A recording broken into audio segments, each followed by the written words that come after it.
Aryan, uncle, आज सुबह से न्यूज चैनलों पर तूफान मचा है। कोई कह रहा है सिंधु जल संधि खत्म हो गई, कोई बोल रहा है बॉर्डर बंद कर दिया। ये सब सच है? विवेक अंकल मुस्कुराते हुए, हाँ बेटा, इस बार सरकार ने बड़े कड़े कदम उठाए हैं। तुम बैठो, मैं सब समझाता हूं। आर्यन, तो सबसे पहले ये सिंधु जल संधि वाली बात बताइए। 60 साल पुरानी बात को अब क्यों छेड़ा? विवेक अंकल, बहुत अच्छा सवाल। 1960 में भारत और पाकिस्तान के बीच एक संधि हुई थी जिसमें भारत ने 3 नदियों का पानी पाकिस्तान को देने का वादा किया था, झेलम, सिंधु और चिनाब। अब जब पाकिस्तान आतंकवाद का समर्थन कर रहा है तो भारत ने कहा, हम क्यों तुम्हें अपने संसाधन दें, इसलिए यह संधि रोक दी गई है। आर्यन हैरान, तो अब पाकिस्तान को पानी नहीं मिलेगा? उसका तो जीना मुश्किल हो जाएगा। विवेक अंकल, बिल्कुल। पाकिस्तान की कृषि काफी हद तक इन नदियों पर निर्भर है। आर्यन, अरे वाह, और अटारी बॉर्डर, वो भी बंद? विवेक अंकल, हाँ, अटारी वाघा बॉर्डर भारत पाक के बीच एकमात्र जमीनी रास्ता था, अब वो भी सील कर दिया गया है। इसका मतलब अब कोई आवाजाही नहीं, न माल न लोग। आर्यन, और ये वीजा वाला चक्कर क्या है? विवेक अंकल, सरकार ने सभी पाकिस्तानी नागरिकों के वीजा रद्द कर दिए हैं और आगे से कोई भी वीजा नहीं देगा। यानी कोई पाकिस्तानी अब भारत नहीं आ सकेगा। पाकिस्तान के राजदूत को भी निकाल दिया? विवेक अंकल, बिल्कुल। पाक उच्चायुक्त को 1 मई तक देश छोड़ने को कह दिया गया है। साथ ही भारत ने भी अपने दूतावास को बंद करने की प्रक्रिया शुरू कर दी है। आर्यन जोश में, वाह अंकल, ये तो बहुत सख्त कदम है। दुनिया क्या कह रही है इस पर? विवेक अंकल गंभीर होते हुए, अभी ज्यादा प्रतिक्रियाएं नहीं आई हैं, लेकिन आतंकवाद के मुद्दे पर भारत को कई देशों का समर्थन मिल सकता है। हाँ, कुछ लोग ये भी कह रहे हैं कि भारत का विपक्ष सरकार की आलोचना कर रहा है, मगर ये एक राजनीतिक मतभेद है। आर्यन, अंकल, आपने तो पूरा का पूरा चित्र साफ कर दिया। मगर एक बात बताइए, ये महाकाल का तांडव क्या है? विवेक अंकल मुस्कुराते हुए, ये तो बस एक कूटनीतिक चेतावनी है कि भारत अब चुप नहीं बैठेगा। अगर जरूरत पड़ी तो सीमित सैन्य कार्रवाई या रणनीतिक दबाव भी हो सकता है। अब समय आ गया है कि पाकिस्तान को हर भाषा में जवाब मिले। आर्यन उत्साहित होकर, अब तो मजा आ गया सुनकर। यह संवाद मैं अपने दोस्तों को भी सुनाऊंगा। विवेक अंकल, बिल्कुल बेटा, लेकिन हमेशा याद रखना, देशभक्ति सिर्फ जोश से नहीं, होश से भी निभाई जाती है। यह फैसला बताता है कि अब भारत पानी को सिर्फ मानवाधिकार नहीं, रणनीतिक संसाधन मानता है। यह एक लेवरेज टूल है पाकिस्तान को दबाव में लाने का। इससे पाकिस्तान की कृषि, पीने का पानी और अर्थव्यवस्था पर असर पड़ेगा। विश्व में अब वाटर वॉर्स का दौर आ रहा है। नील नदी, इथियोपिया वर्सेस मिस्र इसका उदाहरण है। भारत का यह कदम पानी को हथियार बनाने की चेतावनी है। भारत पाकिस्तान के बीच सीमित व्यापार होता था। सीमा सील करके भारत ने कहा, हमारी अर्थव्यवस्था तुम्हारी परवाह नहीं करती। यह निर्णय इकोनॉमिक आइसोलेशन स्ट्रैटेजी का हिस्सा है, जिससे पाकिस्तान को अंतर्राष्ट्रीय व्यापार और आर्थिक मदद मिलने में कठिनाई हो। अगर तुम आतंक को समर्थन दोगे तो तुम्हें आर्थिक रूप से अकेला कर दिया जाएगा। राजदूत निकालना अंतर्राष्ट्रीय संबंधों में सबसे गंभीर कदमों में एक होता है। यह बताता है कि अब कोई बातचीत की गुंजाइश नहीं बची। इससे पाकिस्तान को ग्लोबल इमेज लॉस होता है। यह भी संदेश है कि हम वार्तालाप से आगे निकल चुके हैं। अब सुरक्षा केवल सीमा पर नहीं, अपने भीतर भी देखते हैं। भारत ने अपने नागरिकों की सुरक्षा को प्राथमिकता दी, जो किसी भी मॉडर्न स्टेट का मूल कर्तव्य है। पाकिस्तान के नागरिकों का भारत में आना अब असंभव, जिससे इंटेलिजेंस और इन्फिल्ट्रेशन पर रोक लगेगी। यह निर्णय इंटरनल सिक्योरिटी डॉक्ट्रिन से जुड़ा है। ये शब्द प्रतीकात्मक लग सकते हैं, लेकिन इनका रणनीतिक उपयोग है। हम क्या योजना बनाई है, ये हम नहीं बताएंगे, पर जब होगा, दुनिया देखेगी। इसे स्ट्रेटेजिक एम्बिग्यूटी कहते हैं, जो दुश्मन को असमंजस में रखता है। इस उद्देश्य दुश्मन को मानसिक रूप से अस्थिर करना, जनता में साहस और विश्वास बनाए रखना। भारत के फैसले को यदि अंतर्राष्ट्रीय समुदाय समर्थन देता है तो भारत एक रिस्पॉन्सिबल रीजनल पावर के रूप में उभरता है। लेकिन यदि विपक्ष आलोचना करता है तो यह राजनीतिक अस्थिरता और आंतरिक ध्रुवीकरण को जन्म देता है। इससे दुश्मन को यह संदेश जाता है, भारत अंदर से एकमत नहीं है जो उनकी रणनीति को बल दे सकता है। वहीं वैश्विक समर्थन भारत को मोरल हाई ग्राउंड दिलाता है। भारतीय संस्कृति में जल को जीवन का स्रोत माना गया है। भागीरथ जी ने गंगा को पृथ्वी पर लाने का प्रयास किया था, जिससे मानवता को जीवन मिल सके। भारत जब पाकिस्तान को पानी देना बंद करता है तो यह निर्णय धर्म और अधर्म के बीच संतुलन बनाने के लिए लिया गया एक प्रयास है। अधर्म, आतंकवाद को जीवन देने वाला संसाधन जल रोक देना धर्मसंगत और न्यायिक निर्णय है। रामायण में जब रावण सीता माता को हरने आया तो उसने लक्ष्मण रेखा को पार किया था।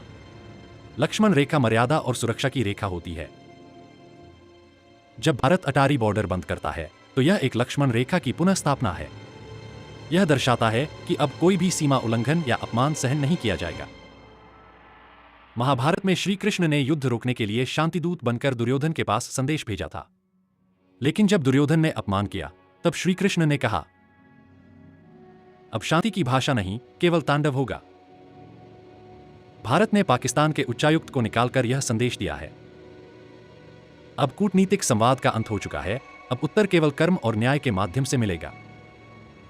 श्रीमद् भगवद गीता में श्री कृष्ण अर्जुन से कहते हैं की रक्षा के लिए अधर्म का विनाश आवश्यक है।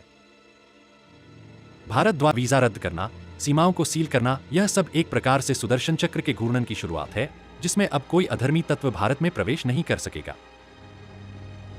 शिव पुराण में जब अधर्म, अन्याय और अत्याचार सीमा पार करते हैं तब महाकाल भगवान शिव तांडव करते हैं। तांडव केवल नृत्य नहीं बल्कि सृष्टि का पुनर्संयोजन है, जहां असुरों का नाश होता है और धर्म की स्थापना। महाकाल का तांडव एक प्रतीक है कि अब संयम की सीमा समाप्त हो चुकी है। अब केवल एक संहारात्मक और निर्णायक प्रतिक्रिया ही उचित है।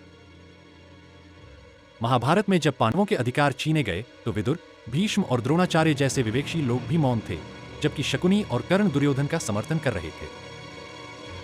आज भी दुनिया भारत के साथ खड़ी है, जबकि कुछ विपक्षी तत्व केवल सत्ता की राजनीति के कारण राष्ट्रहित के विरुद्ध स्वर उठा रहे हैं। आज भारत राजनयिक धर्म युद्ध की भूमिका में है, जहां पानी का प्रवाह नहीं, न्याय का प्रवाह प्राथमिक है। जहां बॉर्डर केवल जमीन की रेखा नहीं, मर्यादा की लकीर बन चुकी है। जहां हर निर्णय किसी शास्त्र के आधार पर शस्त्र की तैयारी है। सिंधु जल संधि का अंत, जीवन का स्रोत वापस लेना। प्रतीक जल जीवन, करुणा, सहअस्तित्व। गूढ़ संकेत जब भारत पाकिस्तान को जल देता रहा, वह एक धार्मिक सहिष्णुता का प्रतीक था। हम तुम्हारे अधर्म के बावजूद अपने धर्म का पालन करेंगे। परंतु जब यह करुणा अधर्म को पुष्ट करने लगे, तब वही जल वरुण देव का वज्र बन जाता है, संहारकारी। यह संकेत है कि जब धर्म की रक्षा के लिए करुणा का त्याग करना पड़े तो वह भी धर्म ही होता है। अटारी बॉर्डर का बंद होना, मर्यादा की रेखा। प्रतीक सीमा, मर्यादा, अनुशासन, सांस्कृतिक रक्षा कवच। गूढ़ संकेत रामायण में लक्ष्मण रेखा की रक्षा जितनी आवश्यक थी, उतनी ही वर्तमान राष्ट्र की सीमाओं की है। इसको बंद करना केवल प्रशासनिक नहीं, यह घोषणा है कि अब हमारी मर्यादा पर कोई आक्रमण नहीं होगा। जो रेखा पार करेगा वह स्वयं नाश के मार्ग पर होगा। यह एक धर्म रक्षक मुद्रा है, न कि द्वेषपूर्ण आक्रोश।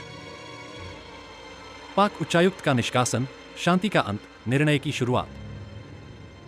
प्रतीक राजदूत संवाद, संयम, शांति की अंतिम आशा।